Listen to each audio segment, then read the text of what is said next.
গ্ৰন্থ উন্মোচক ধন্যবাদ জনাইছোঁ। শুভ সন্ধিয়া।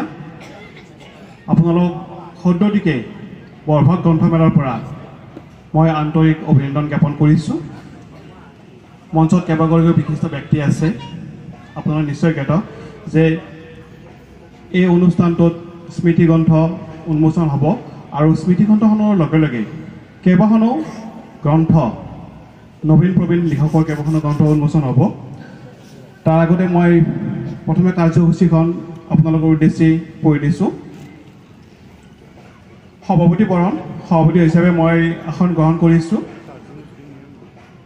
তাৰপিছত আছে আপোনাৰ সভাৰ উদ্দেশ্য ব্যাখ্যা কৰিব স্মৃতিগ্ৰন্থখনৰ সম্পাদক তথা বৰভাগ গ্ৰন্থমেলাৰ ব্যৱস্থাপক প্ৰদীপ মহন্ত ডাঙৰীয়াই। প্ৰথমে মই প্ৰদীপ মহন্ত ডাঙৰীয়াক স্মৃতিগ্ৰন্থৰ সম্পাদক তেখেতক আজি এই সভাৰ উদ্দেশ্য ব্যাখ্যা কৰিবলৈ অনুৰোধ জনাইছোঁ।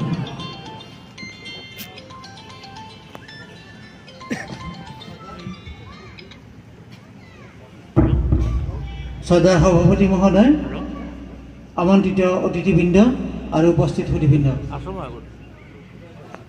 বৰভাগৰ এচাম উৎসাহী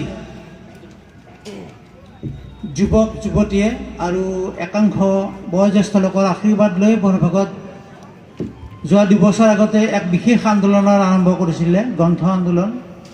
আৰু এই গ্ৰন্থ আন্দোলনৰ আৰম্ভ কৰাৰ বাবে তেখেতসকলে সমূহীয়াভাৱে এক সিদ্ধান্ত লৈ বৰভাগ মহাবিদ্যালয় সন্ধান আৰু আৰ্যভট্ট বিজ্ঞান কেন্দ্ৰই যোৱা 2021 চনত বৰভাগ গ্ৰন্থমেলা প্ৰথমবাৰৰ বাবে এই গ্ৰাম্য অঞ্চলত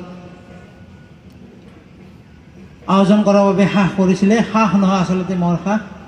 এই 2 বছৰ আগৰ যি গ্ৰন্থমেলাৰ সফল ৰূপায়ণ হোৱাৰ পিছত এইবাৰ পুনৰবাৰ দ্বিতীয়বাৰৰ বাবে বৰভাগ গ্ৰন্থমেলাখন আয়োজন কৰাৰ সাহস কৰিছিল তেওঁলোকে। আৰু এই উদ্দেশ্যে যোৱা কালিৰে পৰা অহা ৰবিবাৰলৈ বৰ্ণাঢ্য কাৰ্যসূচীৰে দ্বিতীয় গ্ৰন্থমেলা আয়োজন কৰা হৈছে।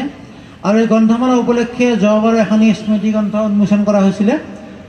লগতে কেইবাগৰাকীও নবীন প্ৰবীণ লেখক লেখিকাৰ কেইবাখনো গ্ৰন্থ যোৱাবাৰ উন্মোচন কৰা হৈছিলে। আজিও সেই একেটা উদ্দেশ্যৰে লৈ কেইবাখনো গ্ৰন্থ উন্মোচন কৰিব বিচৰা হৈছে। লগতে গ্ৰন্থমেলাৰ স্মৃতিগ্ৰন্থখনো একেটা অনুষ্ঠানতে আমি উন্মোচন কৰিম।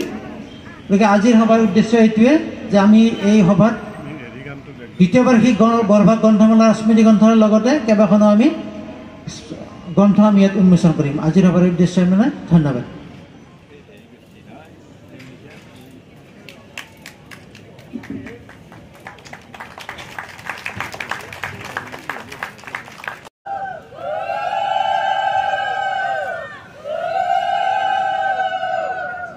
জনাইছোঁ এই কিতাপখন এখন কিতাপ উন্মোচন কৰিব ডক্টৰ বিনয় কুমাৰ মজুমদাৰদেৱ, আৰু এখন পুথি মই আমাৰ সন্মানীয় বিধায়ক ডাঙৰীয়া আছে তেখেতৰ আলহী হয়, বাইদেউ বিভাদত্ত বাইদেউ নিজৰ বৌ হয়। দুখন কিতাপ উন্মোচন কৰিব আৰু বাকীসকলে সহায় সহযোগিতা আগবঢ়াব। ধন্যবাদ। অলপ গোটেইখিনিক আগফালে আহিবলৈ অনুৰোধ জনালোঁ আৰু কিতাপখন উন্মোচন কৰিব একেলগে। 2খন গ্ৰন্থ আছে।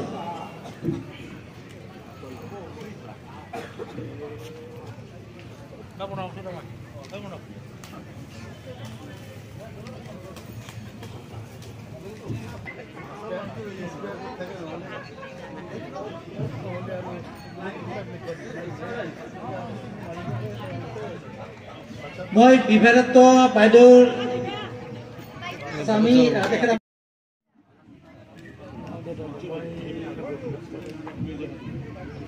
বাইদেউৰ কিতাপখন হ'ল মৰমৰ বোপা। সকলোৱে আশীৰ্বাদ কৰক, নতুন লিখক। হয় হয়, অলপ জোৰত চাপৰি হ'ব লাগে। চাওকচোন কিমান কষ্ট কৰি এখন কিতাপ উলিয়াইছে বাইদেউ।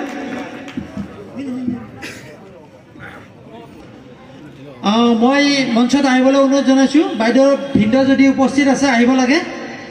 আপোনাক আমি মঞ্চলৈ আহিবলৈ অনুৰোধ জনাইছোঁ। এটা সময়ত জাগিৰোড কাগজ কলৰ আগশাৰীৰ কৰ্মচাৰী আছিলে। মৰমৰ বোপা এখন গামোচা মই প্ৰণৱ কুমাৰ বৰ্মনক আহিবলৈ অনুৰোধ জনাইছোঁ মঞ্চত।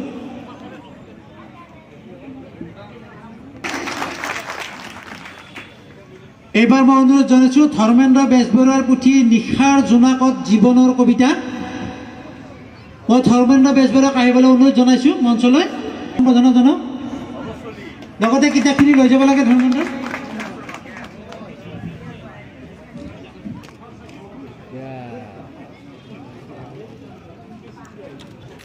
লেখিকা হিচাপে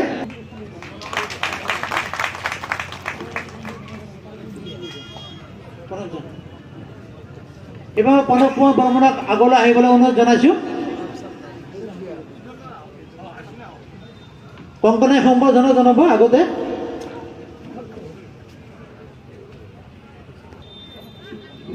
প্ৰথমে প্ৰণৱ কুমাৰ বৰ্মনক এখন গামোচা আৰু এটা স্মাৰকেৰে সম্বৰ্ধনা জনাব বিচাৰিছে কংকনে। ইয়াৰ পিছত সুচন্দ্ৰ কাশ্যপ ছাৰ আৰু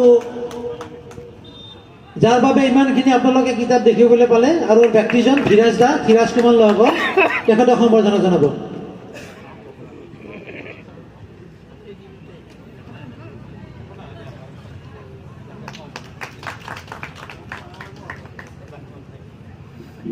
অলপ আগতে কিতাপ উন্মোচন হোৱা ধৰ্মেন্দ্ৰ বেজবৰুৱাই এখন গামোচাৰে প্ৰণৱ কুমাৰ বৰ্মনকো সম্বৰ্ধনা জনাব বিচাৰিছে। মই ধৰ্মেন্দ্ৰক আহিবলৈ অনুৰোধ জনাইছোঁ।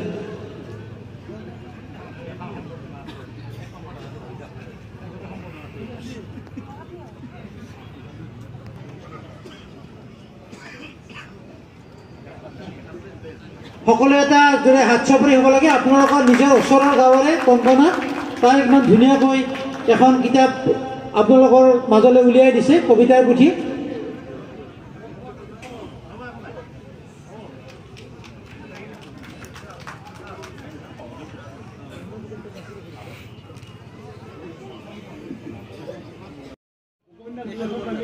এখন উপন্যাস লিখিছে আসমাই, এজাক প্ৰেমী চৰাই, আসমা ৰাণীৰ উপন্যাস। মই আসমাক এখন গামোচাৰে সম্বৰ্ধনা জনাবৰ বাবে মই অনুৰোধ জনাইছোঁ। আসমা ধুনীয়াকৈ এখন উপন্যাস লিখিছে, প্ৰকাশ কৰিছে ৫জনলৈ।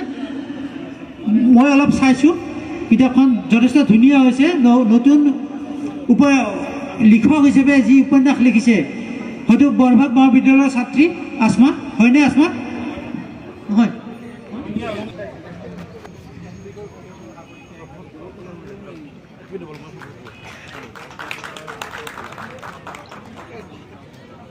গামোচাৰে সম্বৰ্ধনা জনোৱাৰ বাবে আয়োজকসকলক অনুৰোধ জনাইছোঁ।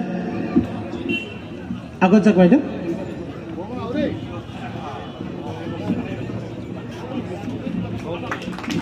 লগতে এইখন কিতাপ উন্মোচন কৰিব ডাক্তৰ বিপিন চন্দ্ৰ কলিতাদেৱে। দীপালী বাইদেৱে তেখেতে সম্বৰ্ধনা জনাব বিচাৰিছে, লৈ যাই উন্মোচন কৰাৰ বাবে অনুৰোধ জনাইছোঁ। বাইদেউ আগফালে আহক। বাইদেউ মানে অলপ ভয় লাগি আছিলে কিতাপখন হ'ব নে নহয়। বোলো বাইদেউ ধীৰাজ দাক আপুনি দি দিয়ক, আপোনাৰ কিতাপ লগে লগে হ'ব।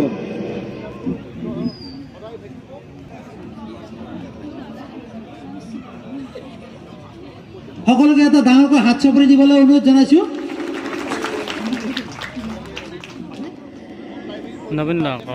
ধীৰাজ দাই গোটেইখিনি কাম আগবঢ়াবৰ বাবে মই অনুৰোধ জনাইছোঁ।